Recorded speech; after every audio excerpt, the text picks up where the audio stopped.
Buenos días, buenas tardes, buenas noches. Espero que se encuentren bien el día de hoy. El episodio de hoy lo he titulado El placer de servir.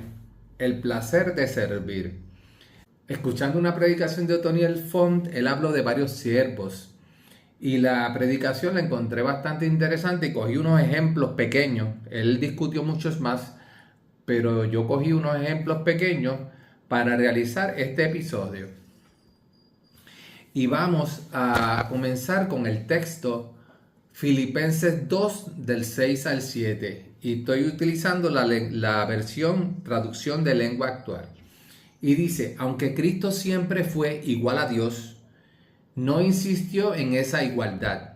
Al contrario, renunció a esa igualdad, a ser igual a Dios, y se hizo igual a nosotros, se hizo igual al hombre, haciéndose esclavo de todos.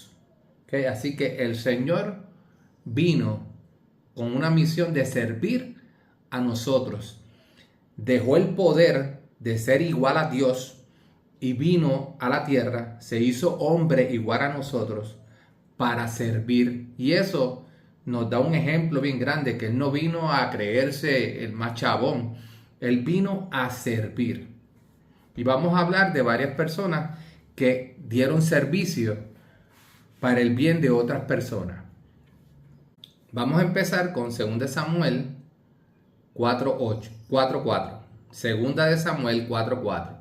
Esta mujer era la encargada, era una sirvienta, era la encargada de cuidar, proteger y criar a Mefiboset.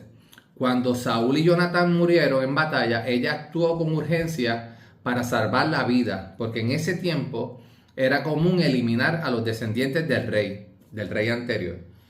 Así que Saúl, que era el rey, y Jonatán murieron en batalla. Mefiboset era el sucesor al reino. La sirvienta o la cuidadora cogió el niño y con urgencia salió corriendo y el niño se le cayó y se lesionó de ambas piernas. Unas versiones dicen cojo, otras personas dicen se lisió de ambas piernas. Así que tuvo ese problema. En medio del caos, la sirvienta salió huyendo para protegerlo, pero la prisa, Mefiboset cayó. Esa caída lo dejó lisiado de ambos pies para toda la vida. La intención de la sirvienta era buena. Ella lo iba a proteger. Ella no salió con la intención de tirarlo al piso. Ella salió con la intención de protegerlo, de llevarlo salvo y mantenerlo protegido de que nadie lo fuera a matar, de que nadie le fuera a hacer daño. Pero en la huida o en la prisa o en el miedo, el niño se cayó y sufrió un daño para toda la vida. La intención era buena, pero el daño fue para toda la vida. Y eso lo vemos hoy en día. Y hay muchas personas que hablamos siempre de que, mira, esa persona me hizo tal daño en la vida. Hay daños que fueron ocasionados intencionalmente, pero hay daños que fueron no intencionalmente. Hay daños que fueron que quizás esa persona era ignorante en el desarrollo de su vida y durante la crianza te crió mal o te expuso quizás a peligros en su propia ignorancia. Y la intención nunca fue hacerte un daño. Al igual quizás fuiste a una iglesia y en esa iglesia tú entiendes, y eso lo veo mucho en las iglesias cuando oigo personas hablar, que yo fui a tal iglesia y me hicieron tal daño, o me dijeron esto y no me trataron bien, o me rechazaron por X o Y razón. Quizás la intención de esa persona fue buena, porque él fue criado quizás de esa forma, y quizás los que lo criaron a esa persona o los que le dieron las instrucciones a esa persona, quizá lo criaron de esa forma y para esa persona lo que él estaba realizando era lo correcto. Hoy nosotros entendemos que esa persona posiblemente se equivocó, pero quizás la intención de ese diácono o de ese pastor o de esa persona, ese maestro que te llamó la atención de mala forma, que te dijo que te sentaras bien, que te dijo que te vistieras bien, que te dijo que no puedes usar gorra, que no puedes usar esto, que si lo otro, que si los piercing, que si los tatuajes, que si los maones. que si la batería, que si la música, quizás todas esas cosas que te tocaron en un pasado, era porque era una tradición de esa forma y estaban erróneas. Hoy en día lo podemos entender, pero quizás la intención de esa persona no fue hacerte daño. Así que tenemos que aprender a entender esas cosas y a olvidar ese daño que nos hicieron y proseguir a la meta. La meta es seguir hacia adelante, permanecer, porque muchas personas aprovechan estos episodios para huir de la iglesia. En vez de permanecer en Jesús y olvidar a esa persona que quizás le hizo daño, pero hay que permanecer en Jesús. No, usan esa excusa para irse al mundo. O usan ese problema para decir, pues me voy de la iglesia. Y yo me quedo contra. Para ir a la iglesia, quizás puedes cambiarte de la iglesia, puedes ir a otra iglesia, quizás. Lo correcto es permanecer. Pero usamos esas excusas para alejarnos de Dios cuando Jesús no tuvo la culpa. Eso fue esa persona, no fue Jesús, ¿verdad? Vamos a seguir con el tema que me desvié un poco. La intención era buena, pero el resultado fue una herida permanente. La nodriza o la sirvienta actuó desde el temor, no desde la dirección de Dios. El miedo apresura y a veces hiere. Muchas veces nosotros por temor cometemos errores, por miedo, por no confiar en Jesús, tenemos miedo. Y esos miedos nos hacen cometer errores. Así que debemos también aprender de la sirvienta de que en el momento que tenemos un problema, que tenemos miedo, debemos actuar bajo la confianza de Jesús, bajo la confianza de Dios, confiar en Él y actuar basado en que confiamos en un Dios todopoderoso. Las heridas no cancelaron el propósito. Si te fijas, las heridas de Mefiboset no cancelaron el propósito de Dios. Vivió unos días malos, tener problemas de las piernas es algo terrible, ¿verdad? No poder caminar o no poder caminar bien. Él se fue a vivir a Lodebar, que es un lugar peligroso, un lugar donde no crecía nada bueno, donde todo era malo. Pero sin embargo, Dios no canceló el propósito de él. La herida no canceló el propósito y Dios no terminó con él. Años después, como nos dice 2 Samuel 9, el rey David lo restauró y lo sentó a la mesa. Él lo mandó a buscar, le restauró posesiones, le puso muchos sirvientes.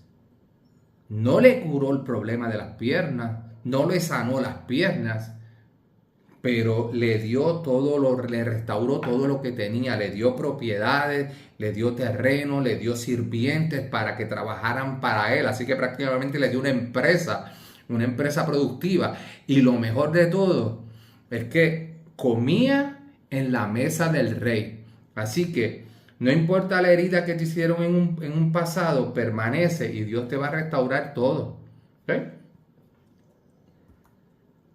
Otros pueden marcar una historia, pero no definir el final. La caída de Mefiboset no fue culpa de Mefiboset, pero Dios utilizó la historia para mostrar gracia y mostrar misericordia.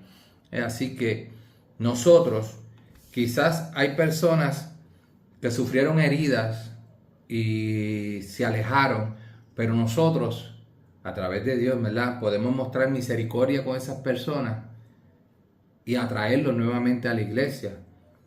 No juzgarlos, sino restaurarlos con amor, con cariño, sirviendo hacia ellos, no señalándolos, porque eso es un error. La gracia de Dios alcanza al herido. David lo buscó por amor a Jonatán, él lo buscó, no por los méritos ni la condición de Mefiboset. Mefiboset estaba herido y David dijo, ay, no me da pena Mefiboset, lo voy a buscar porque bendito, pobre muchacho, no puede. Sino desde el amor, David, por la promesa que le hizo o el pacto que le hizo a Jonatán, buscó a Mefiboset y lo ayudó.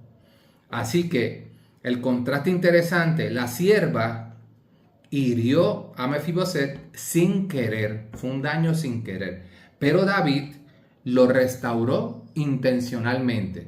Así que nosotros como cristianos estamos llamados a restaurar las personas con intención, a servir con intención, a amar con intención. Esa es la primera que quería discutir. Uno lo dejó caer, el otro lo levantó. Si te fijas, a Mefiboset uno lo dejó caer, sin querer, pero lo dejó caer. Pero David lo levantó con toda la intención posible. Uno actuó desde el miedo, otro actuó por amor, por un pacto de amor que hizo a su amigo Jonatán. ¿Okay? La segunda historia que me llamó la atención fue, y aquí aprendí varias cosas en este punto. Ya la de Mefiboset la había escuchado y había aprendido, y hecho, hice un podcast antes de eso. Pero esta, la de Naamán, no la había escuchado o no había aprendido tantas cosas sobre él. Naamán era un gran general del ejército de Siria, del rey de Siria. Así que era un hombre importante, un hombre fuerte, un hombre valiente. Era valiente, respetado y victorioso de muchas batallas. Pero tenía un gran problema. Era leproso. En ese leproso, lo comparo con el COVID, era algo que era aislamiento. Muy poco, nadie se acercaba a ti, todo el mundo te quería ver de lejos. Si nos vamos al principio de la pandemia, ¿verdad? Todo el mundo era de lejito, en un cuarto de aislamiento, muy pocos iban donde ti, ningún familiar te podía visitar, ¿verdad? Pues así era algo la lepra. Lo único que en ese tiempo la ciencia pues no era tan poderosa como ahora. Así que prácticamente tú estabas destinado a morir solo, retirado de todo el mundo. En aquellos tiempos la lepra no solo afectaba la salud, sino también traía vergüenza, aislamiento y un rechazo social, como mencioné. En la casa de Naamán trabajaba una pequeña sierva israelita que fue capturada en guerra, ¿okay? Así que era una esclava prácticamente. Y a pesar de su condición humilde y su pasado doloroso, ella tenía fe en Dios. A pesar de estar de esclava, ella nunca perdió la fe en Dios. Ella seguía creyendo en el poder de Dios. Y hizo algo que cambiaría la historia de Naamán. Y recuerden que Naamán era un hombre poderoso, victorioso de la guerra, era un hombre importante del rey de Siria. Ella dijo, si rogase mi señor al profeta que está en Samaria, él lo sanaría de su lepra. Y eso está en Segunda de Reyes 5:3. Y vamos a leerlo completo. Dice, acuerda que estoy usando la traducción lenguaje actual. Y dice, esa niña le dijo a la esposa de Naamán, si mi patrón fuera a ver al profeta Eliseo, que vive en Samaria, lo sanaría de la lepra. Así que ella tenía mucha fe en el profeta Eliseo. Y la fe era en Dios realmente. La joven, a pesar de ser sierva, de ser esclava, no guardó rencor por estar cautiva, por estar obligada en ese lugar. No se quedó en silencio, porque hay muchas personas que, yo estoy aquí en contra de mi voluntad, me quedo en silencio y que se echaba de todo, ¿verdad? En ese caso ya no guardó rencor y no se mantuvo en silencio, así que ella siguió creyendo en Dios, confiando en el poder de Dios y supliendo la necesidad de otras personas. Siguió sirviendo, a pesar de que ella era una sirvienta, siguió sirviendo y ayudando a los demás desde el amor. Fue un instrumento de Dios desde su posición humilde. Así que en la posición que nosotros estamos debemos dejarnos utilizar por la voluntad de Dios. Dios usó a alguien pequeño para impactar a alguien grande. Recuerden que era una persona grande. Esto nos enseña que Dios puede utilizarnos a cualquiera a cumplir el propósito. El propósito de Dios no lo tumba ninguna caída ni ninguna persona que sea poderoso, ¿okay? Así que desde tu posición humilde tú puedes tener un propósito grande si te dejas utilizar por Dios, ¿verdad? El proceso de sanidad de Naamán fue donde el profeta Eliseo. Y él esperaba un milagro espectacular, ¿verdad? Como que Eliseo le hablara y él sanara. Pero Eliseo solo le envió un mensaje, fíjate. No fue Eliseo y bajó y atendió, oye, tú eres una persona importante, vente, vamos a atenderte. No. Él envió un mensaje. Le dijo, ve al río, ve y lávate 7 veces en el Jordán. Naamán se molestó, su orgullo fue herido. Pensó, merecía algo mejor, algo más impresionante. Sin embargo, sus criados, nuevamente los sirvientes, le dijeron, Padre mío, si el profeta te mandara alguna gran cosa, ¿no lo harías? Finalmente Naamán obedeció y cuando se sumergió 7 veces, su carne fue restaurada como la de un niño. La lección, Dios sana, pero exige humildad. ¿Okay? el general, no importaba su posición, él tiene que bajar su guille, como decimos, ¿verdad? Ser una persona humilde. Y Dios lo sana, pero exige la humildad de nosotros, ¿verdad? Dios nos sana, pero tenemos que ser humildes, reconocer nuestro pecado, reconocer nuestros errores y venir a los pies de Jesús. Dios usa personas sencillas, así que en tu sencillez y en mi sencillez podemos dejarnos utilizar para que Dios haga grandes cosas. La obediencia abre la puerta al milagro. Hay que ser obediente y esa obediencia nos va a abrir muchas puertas a cosas grandes. Dios no hace acepción de personas, ¿ok? Dios sanó a un extranjero, mostró su gracia para todos, restauró a Mefiboset de posesiones y de todo y le dio un lugar en la mesa con el rey. Así que lo mismo puede hacer con nosotros. Reconozcamos nuestros pecados, seamos obedientes y Dios nos va a restaurar. Quizás la enfermedad, seguimos con las enfermedades, seguimos con los problemas, pero Dios nos va a estar a nuestro lado, nos va a sentar a la mesa y tenemos una victoria con el Señor. Muchas veces debemos de vivir con el daño que nos causaron. ¿Okay? No importa qué daño te hizo el pasado, una pareja, tus padres, un amigo, una amiga. No importa eso. Hay que vivir con eso. Olvidar esos problemas también. Pero si no lo logras olvidar, por lo menos vive, sigue adelante luchando con eso. Y no pensando que todo el mundo es igual. También con nuestro daño que causamos, porque nosotros, tú estás mirando qué daño te causaron, pero nosotros tenemos que reconocer que nosotros hemos causado muchos daños en el caminar, ¿verdad? A veces tenemos que vivir con el daño que causamos, porque todos, de alguna manera, hemos dejado caer a alguien. Yo posiblemente dejé caer a algunas personas, o muchas personas. A mí también me dejaron caer. Pero uno tiene que aprender a olvidar esas cosas y pensar que Dios nos va a restaurar, nos va a dar un futuro mejor, nos va a dar bendiciones, pero tenemos que obedecer lo que el Señor nos dice. Pero Dios nos restaura, nos da vida, debemos perseverar hasta el fin. Debemos perseverar, la clave aquí es perseverar hasta el fin con Jesús. Una relación, perseverar con Él. Abandonar nunca es una opción. Muchas personas, tengo un problema, fíjate, para trabajar el problema no le afecta. Las enfermedades para trabajar no le afecta. Van al trabajo de lunes a viernes. Pero el sábado o el domingo, me siento mal, no voy a la iglesia. Fíjate. Mejor falta el trabajo, pero a la iglesia no debe faltar. Pero la gente como que al trabajo le dan una prioridad grande, pero a ir a la iglesia no, porque me siento mal, o me siento enfermo, o me siento down. No, pues mira, no. Si tú pudiste cumplir con otras obligaciones, dale el primer lugar a Dios. Él va a restaurarte. Lo vimos aquí. Restauró a Mefiboset de muchas posesiones, lo sacó de Lodebar. Lo sacó de Lodebar, lo trajo al palacio del rey David, lo sentó a la mesa y le restauró posesiones nuevamente. Y le dio hasta una empresa porque él tenía siervos que trabajaban para él. Así que abandonar nunca es una opción. Dios te va a restaurar la vida, te va a restaurar tus días. Debemos perseverar hasta el fin. Ninguna condición es demasiado grande para Dios. La fe verdadera se demuestra con la obediencia, ¿ok? Así que si tenemos fe, debemos permanecer obedeciendo al Señor, aún en el medio de la prueba, aún en la dificultad, aún en la enfermedad, podemos ser instrumentos de bendición para otras personas.